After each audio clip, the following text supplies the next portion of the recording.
O estudo clínico da Coronavac, a vacina desenvolvida pelo Instituto Butantan, em parceria com a biofarmacêutica Sinovac, chegou à fase final. Os resultados serão divulgados na primeira semana de dezembro, segundo o Butantan e o governo de São Paulo. A conclusão da pesquisa científica, realizada com 13 mil voluntários em 16 centros de pesquisa, será enviada pelo Comitê Internacional Independente à Anvisa. O resultado da fase anterior da Coronavac foi publicado pela revista científica Lancet, uma das mais importantes do mundo, e mostrou que a vacina é segura e tem capacidade de produzir resposta imune no organismo após 28 dias, de sua aplicação em 97% dos casos. A previsão é de que 46 milhões de doses estejam disponíveis no Brasil até janeiro de 2021. E cobrado na primeira reunião da Assembleia Fiscaliza 2020 pelos deputados mineiros nesta segunda-feira, o secretário estadual de Saúde, Carlos Eduardo Amaral, teve que responder sobre a implementação do plano de contingenciamento para distribuição e aplicação da vacina contra a Covid-19.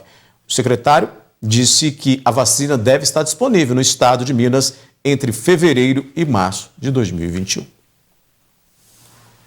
Vamos à análise da notícia com a jornalista Ludmila Bahia, que divide a tela comigo nesta noite de segunda-feira, para a gente avaliar e fazer análise de vários assuntos, de vários temas aqui no NTV News. Ludmila, boa noite.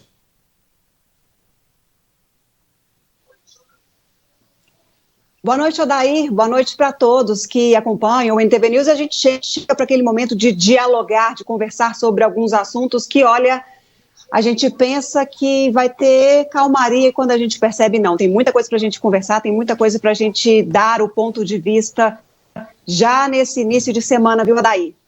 Pois é, Ludmila, na sexta-feira você comentou aqui, enquanto a gente fazia a análise, de que sempre na quinta e na sexta o número de casos novos da Covid-19 tem uma queda, diminui em relação aos outros dias da semana. Na sexta foi dessa maneira, foram 8, se não me falha a memória. Hoje, segunda-feira, 2 dias depois, sem aí os boletins da Prefeitura, que não os publica no fim de semana, nós tivemos um acréscimo de mais 34 casos aqui nesses números em comparação com a sexta-feira passada.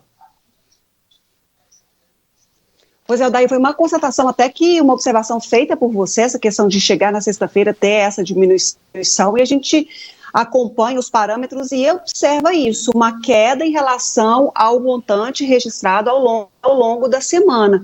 E olha só, 34 novos registros no final de semana, tivemos aí nesse boletim epidemiológico divulgado na segunda-feira pela Prefeitura de Patos de Minas, e se a gente observa os números gerais, os demais também são preocupantes, porque olha só, temos um outro dado que é com relação à quantidade de pessoas em isolamento domiciliar se recuperando da Covid em uma crescente. Desde a semana passada, esse número aí tem apontado para cima. Olha só, são 29 novos casos de pessoas doentes se recuperando em casa, viu? E temos aí também, Odair, um outro dado que chama a nossa atenção, além de confirmações, questão também de pessoas doentes e se recuperando em casa. Não há muita alteração com relação aos casos internados e permanece o número de doentes internados com gravidade em Patos de Minas. Por falar em número de internados, vamos saber como é que está a taxa de internação na segunda tela aí, chegando para a gente comparar também com a sexta-feira, Ludmila. Pois é, Odair, aí de novo a gente fala, que Patos de Minas não respirou em nenhum momento com tranquilidade. Esse é outro número que reforça isso aí, porque temos mais pacientes internados entre suspeitos e confirmados de Covid-19 em Patos de Minas, temos mais pacientes com relação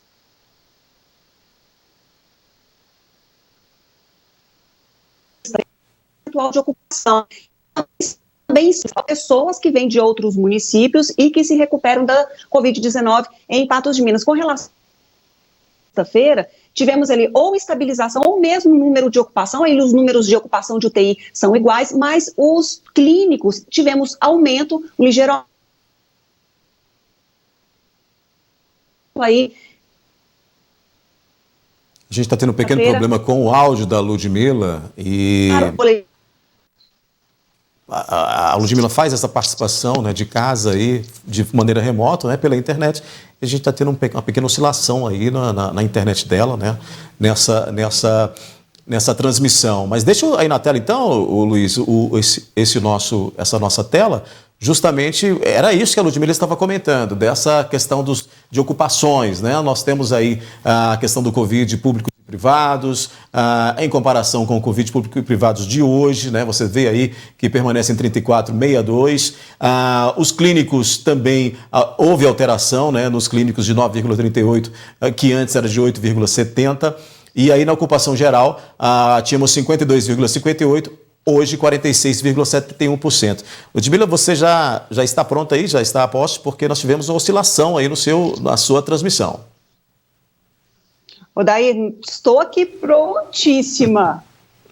Não sei qual parte aí vocês não me ouviram, mas o que a gente disse aí que, a não ser os percentuais ali de ocupação, de leitos de UTI, os demais tiveram aumento, ligeiramente mais tiveram, e reforça aquela questão que a gente sempre fala, que em Patos de Minas não tivemos um momento de respiro ou de queda de casos, somente de subida, e os números aí atestam, corroboram para essas questões que estamos chamando a atenção incessantemente por aqui, não é, Odair? Na segunda-feira é justamente aquele termômetro ainda mais para cima, né? Quando a gente tem aí 2 dias sem essas notificações, sem o boletim, né? O registro de notificações, os boletins são emitidos que no fim de semana não ocorrem. Quando chega na segunda-feira a gente tem esse boom. Segunda e terça tem um boom muito alto aí de casos e é bom que a gente fique muito atento a isso.